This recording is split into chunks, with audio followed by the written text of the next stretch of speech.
wafatnya Nabi Muhammad, sejak mundurnya Sayyidina Khalifah kelima, maka tidak ada lagi khilafah. Yang tersisa hanyalah kerajaan. Ini artinya mengangkat seorang menjadi pemimpin bukan berdasarkan kapasitas dan kapabilitasnya, melainkan semata-mata melalui jalur nasab. Demokrasi hadir mengoreksi kesalahan sejarah tersebut. Bagaimana kesalahan itu dimulai? Abdul Alal Al-Maududi menulis buku Al-Khilafah Awal Al-Muluk, Khilafah dan Kerajaan. Dengan berani dan apa adanya, ulama Pakistan menganggap khilafah telah berakhir dengan naiknya Muawiyah menggantikan Sayyidina Hasan. Selanjutnya ada kerajaan, bukan lagi khilafah. Ini menggambarkan bagaimana teladan Khulafa Ar-Rasyidin telah ditinggalkan. Istilah saja khilafah, namun pada hakikatnya telah berubah menjadi kerajaan. Maududi mengutip riwayat ketika Sa'ad bin As-Waqqas menyalami Muawiyah telah dibaiat menjadi khalifah dengan ucapan Assalamualaikum wahai raja.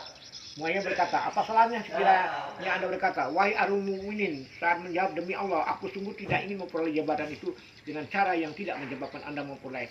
Bahkan Muawiyah sendiri mengerti hakikat ini, sehingga pada suatu hari ia berkata, aku adalah raja pertama. Demikian Maududi berkisah. Ibnu Khaldun dalam pidato Al-Muqaddimah juga menyoroti perubahan dari khilafah menjadi kerajaan, hingga tak ada yang tersisa kecuali namanya belaka. Hingga menurut ulama besar, sifat pemerintahan yang telah menjadi kekuasaan duniawi semata, khalifah hanya menjadi simbol belaka. Muawiyah memindahkan ibu kota negara dari Qurafah ke Damaskus sebagai gubernur Damaskus. Beliau menjabat 20 tahun dan khalifah. Beliau berkuasa dalam kurun waktu yang sama. Ketika Muawiyah berkuasa, beliau mengangkat menjadi siapapun yang dihendaki tanpa melalui proses seleksi yang ketat sesuai kapasitas pejabat tersebut. Kitab Tariq Al-Tabari melaporkan ketika Sayyidina Hasan meninggalkan Kufah dan kembali ke Madinah sebagai rakyat biasa, Muawiyah mengangkat Abdullah putra Amr bin As sebagai gubernur Kufah. Al-Muhirah bin Subah datang berkata kepada Muawiyah, Anda berada di dua geraham, singa yang siap menerkam kekuasaan Anda. Abdullah sebagai gubernur di Kufah, sedangkan sebelumnya ayah Amr bin As sudah mengangkat sebagai gubernur Mesir. Muawiyah terpengaruh ucapan Al-Muhirah, maka Abdullah langsung dicopot dari gubernur Kufah dan digantikan oleh Al-Muhirah. Ketika Amr bin As mengetahui anaknya telah dicopot, dia datangi Muawiyah berkata, Anda berikan kekuasaan kepada Al-Muhirah, maka dia akan mengeruk harta kekayaan Kufah yang lantas menghilang. Taruh orang lain yang takut pada Anda. Muawiyah lantas mencopot Al-Muhirah dan mendapat dalam urusan lidah. Nah, begitulah masalah pengangkatan pejabat dilakukan sesuka penguasa saat itu, penuh dengan nepotisme persis seperti kerajaan. Ciri lain dari kerajaan adalah mengganti penguasa berasal dari keluarganya sendiri. Jadi sebenarnya khilafah sudah tidak ada, hanya tinggal simbol saja, Khulafa Ar-Rasyidin. Jadi berubah menjadi kerajaan. Inilah yang kemudian dikritik oleh sebuah hadirnya demokrasi dengan mengoreksi kesalahan sejarah, bagaimana kesalahan itu dimulai. Jadi Pak Turiman sebagai pakar hukum tata negara melihat negara Indonesia sekarang udah benar. Nah, udah benar, artinya ini sudah mengapresiasi beberapa norma-norma dalam syariat Islam. Contohnya ada undang-undang zakat, undang-undang pokok perkawinan, undang-undang bank syariah. Itu sebenarnya adalah norma yang tadinya adalah norma Al-Quran yang ada di ayat kauliyah, diturunkan menjadi hukum negara, diformulasikan ke dalam norma hukum negara. Jadi khilafah sebenarnya hanya tinggal simbol saja. Dia berhenti di Khulafa Ar-Rasyidin, ya kan? Adapun ideologi Pancasila dengan 5 silanya itu, ideologi Pancasila sudah merepresentasikan dari Islam itu sendiri, nur cahaya. Kan sila ke-1 itu kan disimbolkan dengan nur cahaya, bintang bersudut 5, ya kan? Kemudian sayapnya 17-8, kemudian elang rawa jarinya noleh ke kanan, itu kan diambil dalam hukum fardu sholat. Itu sholat salam ke kanan itu fardu, ke kiri kan sunnah.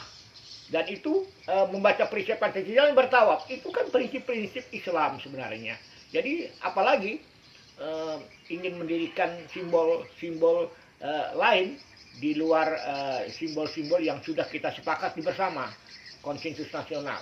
Artinya ya NKRI sebenarnya substansinya sudah bersyariah, tapi syariahnya dibentuk formulasinya dalam bentuk formulasi hukum negara. Oleh karena itu Pancasila dikatakan segala sumber hukum negara. Kalau ketidakadilan itu ada, berarti bukan salah Pancasila dan ketatanegaraannya ya Pak Triman? Iya, itu artinya begini, hardware-nya sudah punya. Ibarat komputer tuh hardware-nya sudah banyak, yaitu peraturan-peraturan negara. Software-nya sudah ada, software-nya mulai dari peraturan pemerintah sampai regulasinya. Hanya aplikasinya saja. Aplikasi saja dari representasi dari 5 sila itu aplikasinya. Jangan-jangan kita menggunakan aplikasi orang lain. Aplikasi kapitalisme, aplikasi liberalisme, aplikasi isme-isme lain begitu. Jadi apa yang harus dilakukan untuk Indonesia adil dan sejahtera nih Pak Turiman sebagai pakar hukum tata negara dari Fakultas Hukum Universitas Tanjung Pura? Ya, kemerdekaan ini kan atas berkat rahmat Allah dan didorong oleh kewenangan luhur untuk berkehidupan bebas, merdeka. Makna merdeka di situ adalah kan berpikir, ya kan? Makna kemerdekaan itu kan berpikir. Jadi kalau pikiran saja ditekan, ya, dikooptasi, ya, maka tidak punya lagi pikiran merdeka.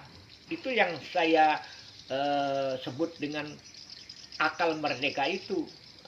Bukan lalu Pak Tuliman dengan akal mereka lalu saya mendewa-dewakan liberalisme, bukan. Memang manusia kan diberikan akal oleh Tuhan Yang Maha Esa. Akal merdeka, pikiran merdeka, tapi disampaikan dengan cara yang etis. Iya. Kan yang ada di dalam konstitusi kita, Undang-Undang Dasar, itu kan kebebasan berpendapat. Ya. Kebebasan berkumpul. Nah, itu pasal-pasal dari pasal 28. Tapi kan tidak ada norma yang mengatur tentang berkaitan dengan kebebasan berpikir. Nah, kalau kebebasan berpikir udah ditekan, lalu dasar hukumnya mana? Ya kan? Padahal akal merdeka itu pemberian Tuhan. Ya kan? Akal merdeka itu pemberian Allah Subhanahu wa taala. Ya tajak-karun, hai orang-orang manusia yang berakal. Tuh, kamu pikirin tuh ciptaanku, ya kan? Tapi kau jangan pikirin keberadaanku. Karena aku ada, ya kan? Karena mikirin zat Tuhan tak mampu. Nah, akhirnya ada, ya kan? Yang ada gila nanti. Iyalah, mikirin. Nah, bukan alam raya ini asalnya itu diciptakan oleh yang tiada, pasti diciptakan oleh yang ada. Iya kan? Masa diciptakan oleh yang tiada? Wah, alam raya kan ateisme kan begitu. Alam raya ini apakah tercipta dengan sendirinya? Oh, itu kan diciptakan dari tiada. Loh, tiada kok menciptakan yang ada? Ini logika apa yang dipakai itu? Pasti diciptakan oleh yang ada. Yang ada itu Allah Subhanahu wa taala, sama dengan Pancasila ini. Jadi catatannya adalah pelaksanaan dari pejabat negara yang perlu adil, arif, bijaksana, sehingga keadilan dapat diwujudkan di Indonesia. Iya, artinya itu, artinya bikinlah aplikasi gitu loh. Hardware-nya sudah ada. Negara ini kan organisasi kenegaraan, baik dalam bentuk statis, struktur organisasinya ada, ya, dalam bentuk dinamis bergerak. Dan negara punya hukum, namanya hukum tata negara, dia memproduk peraturan perundang-undangan, ya kan? Nah, kemudian itu hardware-nya, ya. Hardware ini dilaksanakan, dibikin software, ya, oleh hukum administrasi negara, mulai dari peraturan pemerintah, peraturan presiden, peraturan menteri, peraturan gubernur, peraturan lembaga-lembaga negara, KPU, komisi penyiaran, sampai dengan peraturan bupati, peraturan kepala desa. Ya kan, itu software, itu ranah produk dari hukum administrasi negara. Tapi yang bikin hardware-nya kan hukum tata negara. Yang produk hukum administrasi negara itu adalah software-nya. Lalu yang bikin aplikasi siapa? Yang punya kewenangan. Pak Turiman, Ya. 75 tahun, tahun ya, Ya. 75 atau 76 tahun Indonesia merdeka nih. 75 tahun. Hari ini 75. saat ini 75 tahun. 75 tahun Indonesia merdeka. Apakah kita punya peluang untuk menjadi negara superpower kalau Pancasila diterapkan secara murni dan konsekuen? Oh tentu, iya kan? Ya, saya kan sering katakan, semua anak bangsa Indonesia ini punya akal sehat semuanya. 270 juta. Punya akal sehat, iya kan? Nah, kita tidak bisa mengotak-ngotakkan warga negara ini punya akal sehat, ini tidak punya akal sehat. Punya akal sehat dan itu semua dilindungi oleh konstitusi, ya kan? Mulai dari kebebasan berpikir, kebebasan berpendapat, kebebasan berkumpul, mengeluarkan pendapat. Hanya kan untuk bisa mengeluarkan pendapat, kebebasan berpendapat, kebebasan itu kan punya akal. Itulah akal merdeka. Makanya Tuhan kan ya Allah dalam konsep Islam kan sering dipanggil hai ya ayuhannas, hai manusia. Berarti itu kan untuk ayat kauliah untuk universal. Ada juga hai orang-orang yang beriman. Ya ayyuhal Lazina amanu. Orang-orang yang beriman, kan? Ya kan? Tapi ayat-ayat yang berkaitan dengan ciptaan Tuhan itu selalu diakhiri dengan ya tajak karun. Ya kan? Hai orang-orang yang berpikir. Ya kan? Nah, orang-orang yang punya kebebasan berpikir itu dikristalisasi oleh ulil albab, para ilmuwan. Nah, kalau ilmuwan bicara tentang negara, seperti saya seorang akademisi, ya saya menggunakan akal merdeka saya untuk mengeluarkan kebebasan berpikir, lalu saya ditekan, ditekan atau diapakan oleh negara, ya tidak ada pasalnya di Undang-Undang Dasar. Tapi Pak Turiman kan tidak pernah ditekan kan? Oh enggak pernah. Bahkan diminta oleh aparat ya untuk mengajar. Saya diminta mencerahkan. Makanya lihat postingan media sosial saya, melalui Facebook, Twitter, YouTube itu sifatnya mencerahkan. Dan juga masuk dalam tim cyber pungli ya? Kalau tim cyber pungli, makanya saya memberikan arahan kepada tim cyber pungli mencegah lebih mudah daripada menindak. Mencegah. Jadi diagnosa dulu penyakitnya, kita cegah. Mencegah itu lebih terhormat daripada menindak. Kalau menindak penuh nanti penjara. Gitu loh. Berkat kebersamaan Pak Turiman juga di cyber pungli, periode tahun yang lalu dapat penghargaan ya? Sudah 2 tahun, berjalan 3 tahun.